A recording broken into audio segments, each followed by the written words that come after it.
berarti ini membahas mengenai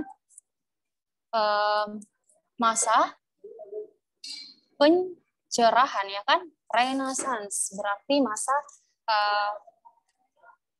pencerahan. Nah, di sini ada kita ketahui William Shakespeare.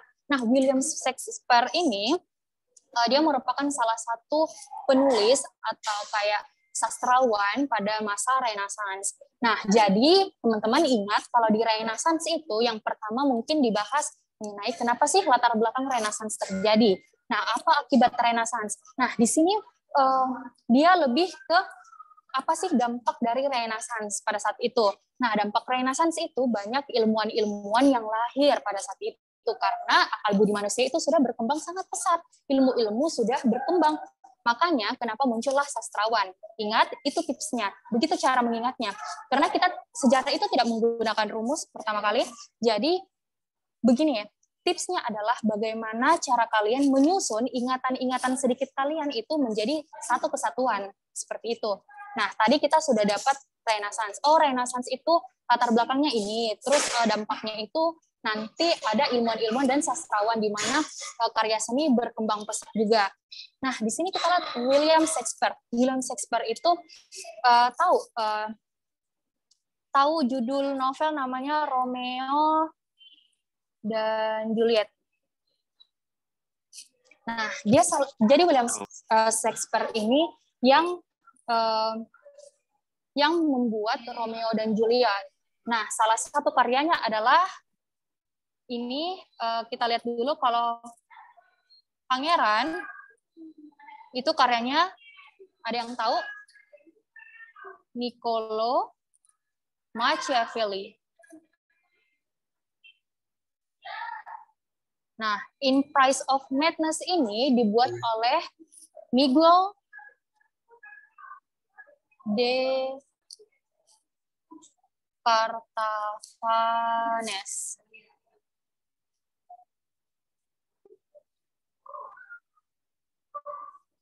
Dan sorry ya. Nah, sedangkan Utopia ini dibuat oleh Thomas More. Nah, Hamlet ini sendiri dibuat oleh William Shakespeare. Jadi ingat, William Shakespeare. Jadi ilmuwan-ilmuwan, bukan sastrawan pada saat masa Renaissance itu hanya ada Miguel Cartavane dan William Shakespeare. Nah, salah satu karyanya William Shakespeare yaitu Hamlet. Sampai sini ada pertanyaan? Jelas? Ya, ada, Kak. Oke, kita next ya. Jelas, Jadi Kak. gitu ya. Jadi gitu ya cara. Jadi gitu ya cara ingatnya, kita ulik sedikit-sedikit kata per kata terus kita sambung. Oke, sampai sini kita next. Halo, kita next. Kita next ya. Teman-teman bisa di screenshot. Kita next ke soal selanjutnya.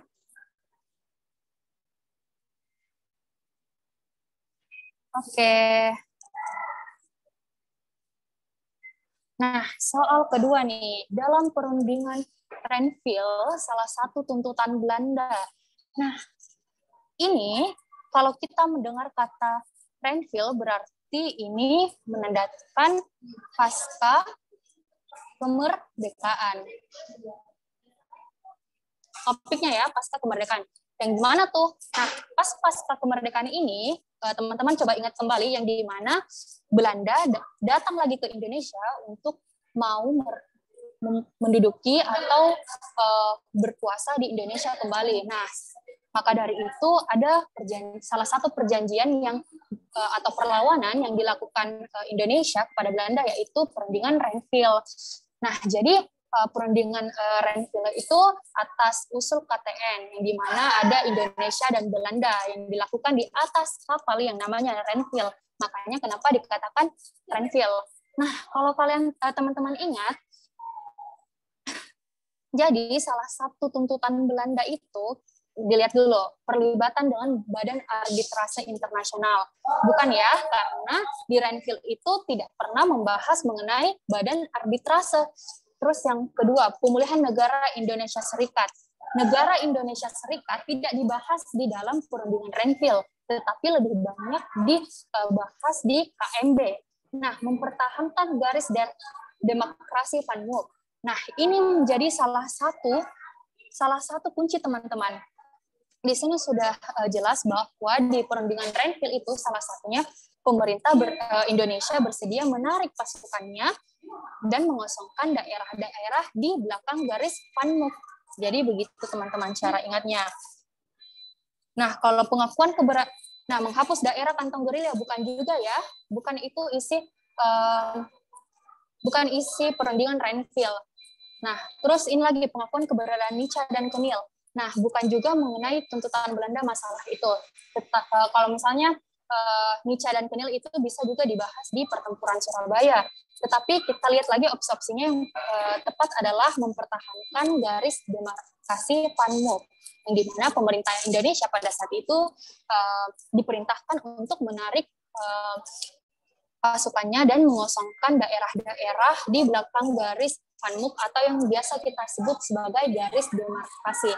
Sampai sini ada yang kurang jelas? Halo?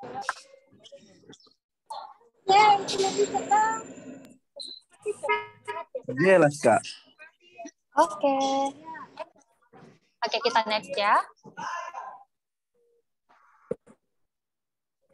Oke, nih soal nomor 3 lagi. Mungkin bisa di-unmute dulu Nurul Hajar. Halo Nurul Hajar, oke, makasih ya. Nah, ini lagi, salah satu wujud akulturasi budaya pra-Hindu-Buddha dan budaya Hindu-Buddha di bidang pemerintahan adalah, nah ini soal gampang sekali ini. Tetapi kalau kita lihat opsinya itu rada-rada mirip. Makanya kenapa soal sejarah itu ada walaupun singkat, tetapi kadang juga ada trikinya gitu. Nah, salah satu cara tips-tips and tricks untuk menjawab ini, kita lihat di sini ada mengatakan wujud akulturasi budaya, dia bilang. Terus dia bilang lagi pra-Hindu-Buddha dengan budaya Hindu-Buddha, pra-Hindu-Buddha saja sini. Di bidang pemerintahan kita dapat keynotes-nya. Jadi pertama ada akulturasi budaya, yang kedua mengenai Hindu-Buddha di bidang pemerintahan. Nah teman-teman, kalau kita ingat lagi, kita lanjut lagi nih ingatan tipsnya. Kalau di bidang pemerintahan biasanya ada apa? Ada raja, ya kan? Pada saat dulu ada raja, terus ada pasti kalau ada raja ada apa lagi? Kerajaan, ya kan?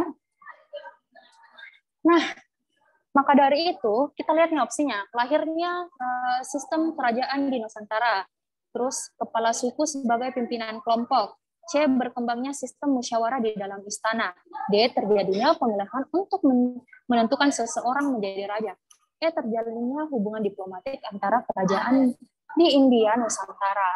Nah, sebenarnya kalau kita lihat opsinya, yang B, kepala suku sebagai pimpinan kelompok, itu bukan ya, karena yang memimpin kelompok adalah seorang raja. Terus C, berkembangnya sistem musyawarah di dalam istana. Tidak ya, karena pada saat itu rajalah yang menentukan segala sesuatu yang berkaitan dengan pemerintahan pada saat itu, apalagi mengenai kerajaan. Nah, yang D, terjadinya pemilihan untuk menentukan seseorang menjadi raja, terjadinya pemilihan. Nah, terjadinya pemilihan untuk menentukan seseorang menjadi raja. Nah, tidak ya, soalnya kan yang menjadi raja adalah garis keturunan. Nah, terjadinya hubungan diplomatik antara kerajaan di India dan Nusantara. Nah, kita lihat lagi, ini bisa jadi terjalinnya hubungan diplomatik antara kerajaan di India dan Nusantara. Kalau di sini kita lihat sisa A dan E. Tetapi yang paling tepat adalah lahirnya sistem kerajaan di Nusantara, karena tidak semuanya kerajaan di Nusantara itu mempunyai hubungan diplomatik di kerajaan di India. Jadi yang paling tepat adalah lahirnya sistem kerajaan di Nusantara. Sampai sini ada yang kurang jelas? Jelas, Kak. Jelas, Oke. Kak. Nah, karena ini sudah waktunya 19:18, kita pindah ke sosiologi lagi. Baik ya.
Halo, share screen-nya sudah kelihatan? Udah Kak, udah. Oh, udah Kak, ada Kak. Oke, masih semangat ikut tips and triknya? Oke, harus semangat Dong, ya. Kak. Ya, Kak. Oke, mantap. Harus.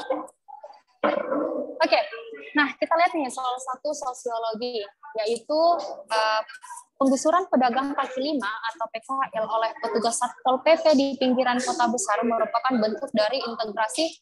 Nah, integrasi apa nih? Kita lihat lagi. Ini ada 5 opsi. Yang pertama, ideologi. Ini sudah jelas ya, bukan? Karena kenapa? Karena kenapa ideologi itu merupakan bukan kepercayaan, tetapi apa yang telah diyakini. Wait ya.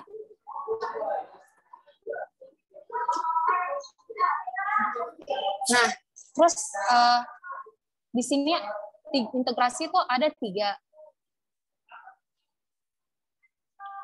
Yang pertama ada koersi, ada normatif, dan ada fungsional. Kalau kita lihat di sini apa yang dilakukan PKL di pinggiran kota besar, yaitu dengan pedagang kaki lima, biasanya kan dengan menggunakan kekerasan, ya kan? Biasa ada yang ditarik paksa, ada yang yang langsung dihancurkan dagangannya. Jadi sudah jelas kalau misalnya jawabannya adalah koersif, karena koersif itu merupakan integrasi yang menggunakan secara paksa. Nah, kalau normatif kan berdasarkan nilai-nilai. Biasanya juga berdasarkan ajaran agama. Sedangkan kalau fungsional yaitu di mana antara satu pihak dan yang lainnya itu saling memenuhi. Sampai sini ada yang kurang mengerti? Oke, jadi saya ulang ya, tipsnya itu kita harus ingat. Ada 3 integrasi. Yang pertama itu ada koersif, normatif, dan fungsional. Kalau integrasi koersif, dia lebih ke pemaksaan. Kalau normatif, dia lebih ke nilai-nilai. Sedangkan kalau fungsional itu, dia mengacu kepada satu dan pihak lainnya itu saling memenuhi. Kalau Nurul Hajar bisa di-mute. Oke, makasih ya. Oke, teman-teman, kita bisa next.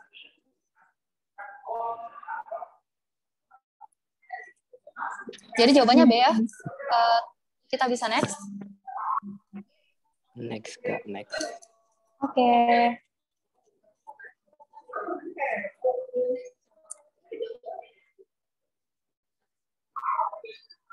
Gitu ya. Oke, soal kedua. Nah, di sini ada ketidaksamaan sosial horizontal. Memiliki ciri, nah tahu kan, ada horizontal, ada vertikal. Nah, kita ingat kalau ketidaksamaan sosial horizontal. Kalau horizontal kan berarti bentuk struktur sosial yang tidak membeda-bedakan kelompok dalam suatu masyarakat. Nah, kita lihat nih opsinya. Oh, berarti kan semuanya sama rata. Berarti di sini kita lihat, oh jawabannya C, karena di sini bahasanya tidak menunjukkan adanya tingkatan yang lebih tinggi atau yang lebih rendah. Berarti semuanya sederajat. Kan begitu kalau horizontal. Tidak yang dia semuanya tidak ada yang lebih di atas atau lebih di bawah. Begitu. Struktur sosialnya itu tidak ada lapisan. Sampai sini sudah jelas? Jelas, Kak. Oke. Kita next. Ya. Oke, ini lagi. Masyarakat penganut feodalisme mempunyai sistem pelapisan sosial yang bersifat tertutup. Sebab menempati lapisan sosial sesuai dengan apa nih jawabannya? Nah, kalau kita lihat penganut feodalisme kan itu ada kayak kerajaan, ya kan, feodalisme. Jadi pola stratifikasinya itu ada raja, terus ada rakyat, terus ada pokoknya ada kaum bangsawan, ada rakyat, ada prajurit, ada rakyat biasa. Nah, maka dari itu dilihat sudah sangat jelas bahwa jawabannya adalah B.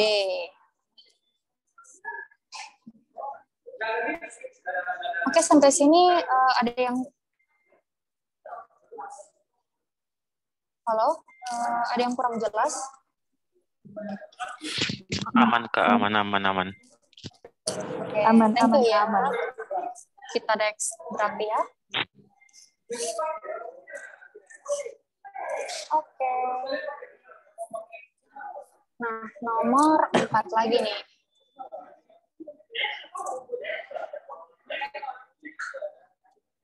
Nah, ini ada menurut Sutherland, penyimpangan bersumber pada, berarti topiknya adalah penyimpangan. Nah, kalau kita lihat, ingat nih, kalau Sutherland, dia itu selalu bilang kalau misalnya penyimpangan itu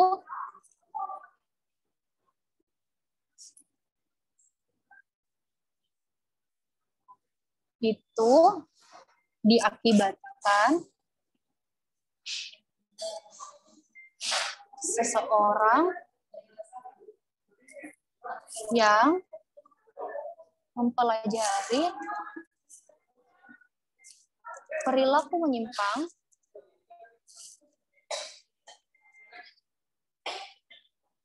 melalui pergaulan. Nah, jadi sudah jelas ya kalau misalnya di sini jawabannya adalah C. Ya.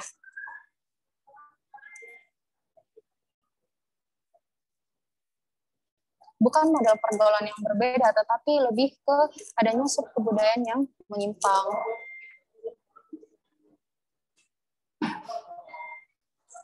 Halo, sampai sini ada yang mau ditanyakan?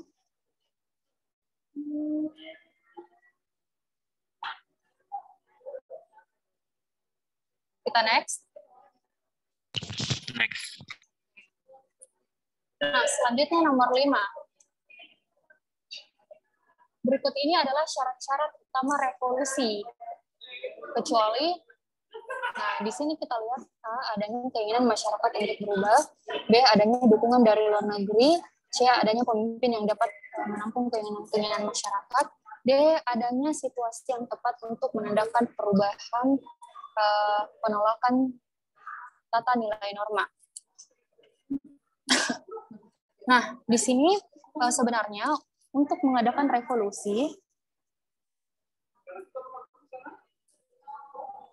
ada syaratnya. Jadi ada 5 syarat. Sorry.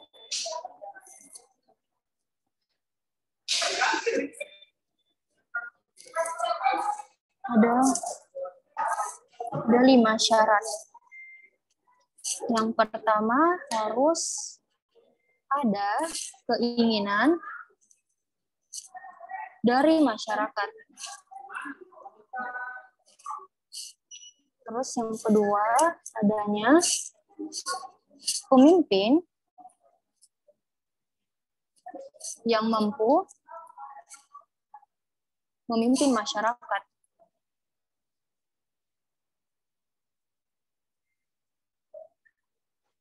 Yang ketiga adanya pemimpin yang dapat menampung keinginan atau aspirasi. Yang keempat, adanya tujuan konkret yang akan dicapai. Yang kelima, harus ada momentum. Nah, dari kelima syarat ini yang ada syarat terjadinya revolusi, yang itu pertama harus ada keinginan dari masyarakat, karena tidak mungkin ada perubahan kalau misalnya tidak ada keinginan dari masyarakat. Yang kedua, adanya pemimpin yang mampu memimpin rakyatnya. Yang ketiga, adanya pemimpin yang dapat menampung aspirasi.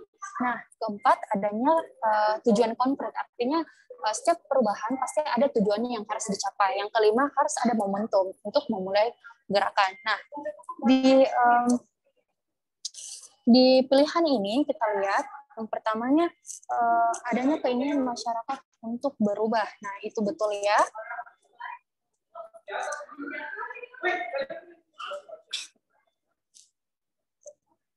Yang betul ya, adanya dukungan dari luar negeri. Kita keep adanya pemimpin yang dapat menampung keinginan dari masyarakat. Ya betul, adanya situasi yang tepat untuk mengadakan perubahan seperti syarat kelima. Nah, yang tersisa adalah adanya dukungan dari luar negeri dan adanya penolakan terhadap tata nilai lama. Nah, jadi yang ditanyakan di sini kecuali jawabannya adalah B ya, adanya dukungan dari luar negeri. Kenapa bukan adanya penolakan terhadap tata nilai lama? Misalnya begini, ada segelintir orang yang tidak menerima nilai-nilai yang terdahulu, makanya itu harus dirombak. Misalnya pada saat itu, contohnya orang-orang percaya kepada hewan misalnya atau patung. Nah, sebagai Tuhan pada saat itu, bukan patung sih, benda-benda tertentu. Nah, pada saat itu muncullah nilai-nilai yang diterima lagi bahwa suatu benda itu tidak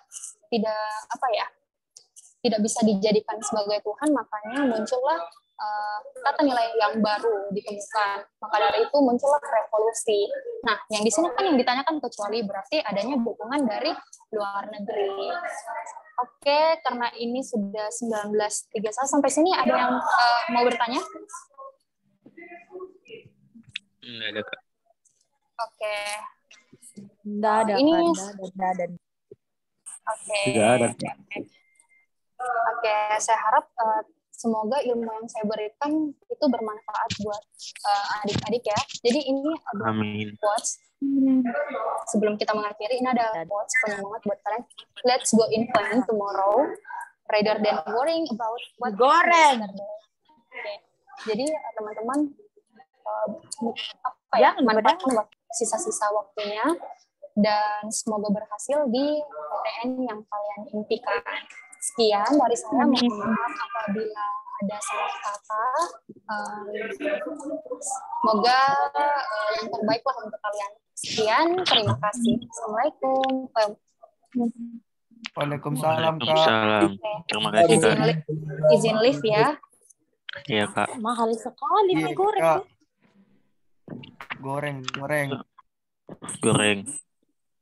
Goreng dulu nggak sih?